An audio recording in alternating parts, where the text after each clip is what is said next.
Nelson. Good gravy. A radio host. Found myself 2 million short of a millionaire. Barely understandable. Gee, Monetti. We can rebuild him. Guy's bright as a napkin. We have the technology. You gotta work with design, vision, and focus. Better than he was before. It's not lonely in my head. Funnier. I'm staring at a bowl of spaghetti trying to figure out which two ends come together.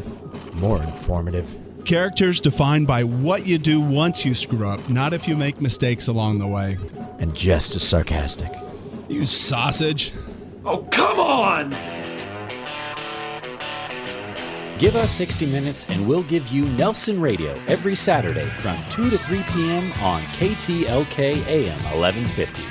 With 29 years in the mortgage business and an array of top-level guests visiting the show, Nelson is in a unique position to bring you cutting-edge information on real estate, business, finance, and law. If you have any questions for Nelson or any of his guests, give him a call at 888-888-2136. That's 888-888-2136. Or check him out online at nelsonradio.com. Nelson Radio.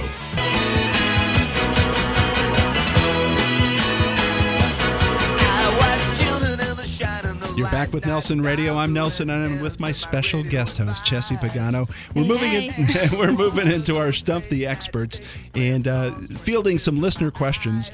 This segment brought to you by our exclusive mortgage offer, a close-on-time guarantee. How do you like that? A lender that'll actually stand behind their work. Close-on-time guarantee. Finally, accountability from your lender. You can reach us direct, 888-888-2136. That's 888-888-2136. So let me throw these questions at you. This first question came to us.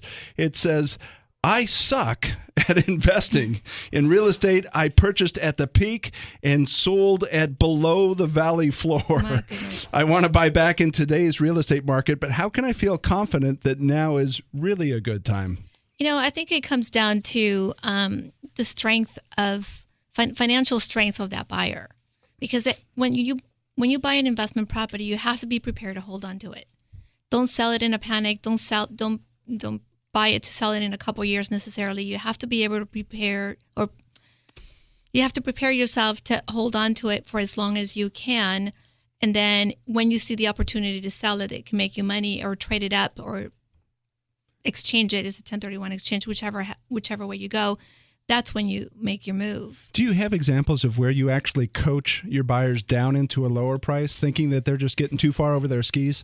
What do you mean a program? Well, not a program, but I mean just coaching them, saying, hey, listen, you're interested in that 550 property, and it is at the top of your ability to buy. Maybe we should focus on something around 500 and have a little bit of cushion, so they're not reaching behind the couch cushions for their house payment. Yeah, because a lot of times they'll rely on just basically what their qualifications are on paper, which is fine. But the lender, although they're more thorough these days in checking all their financials, they do forget about their typical lifestyle that they like to pursue. So it's important that you bring them down to reality and coach them onto what's important to them and why they're buying it and what their intentions are with it.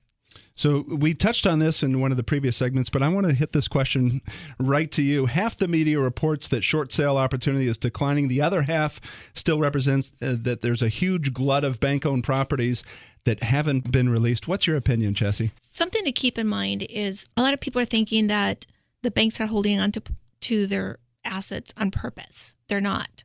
It costs them money to hold on to assets. And keep in mind also that many of these banks have investors behind these assets, and they're not going to allow the banks who are representing or servicing the loans for them to just hold on to them. They are doing what they're supposed to do, which is try to let the homeowners stay as long as they can, try to work it out with them. And if it doesn't work, then obviously they move on to plan B. All right. So let me throw one more at you. This question came at us. It says, everyone is telling me I'm not adequately saving for my retirement. HARP financing is a farce. My modification was declined. I make too much money for the HARP program. I have 3 kids in college. I'm paying $4.23 a gallon. I'm fighting for my life. What do I do? Should I short sell my property and just start over?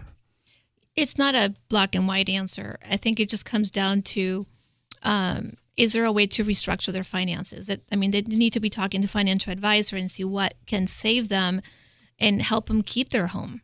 And if their goal is not to keep, and then of course, also they have to consult with a CPA and see what their tax ramifications may be. There's a lot of homework you need to do before you give them an answer. And I think what I hear is that you actually act on it. It's not the old ostrich theory of head down in the sand, butt up in the air, hoping it all goes away. Exactly. You need to take action and find out what to do. Right. You have to be educated so you make the right decision. The expert was not stumped. Cesi Pagano with Keller Williams, South County. This is the Stump the Expert segment brought to you by Envoy Mortgage. Close on time guarantees. You can reach us direct at 888-888-2136. That's 888-888-2136.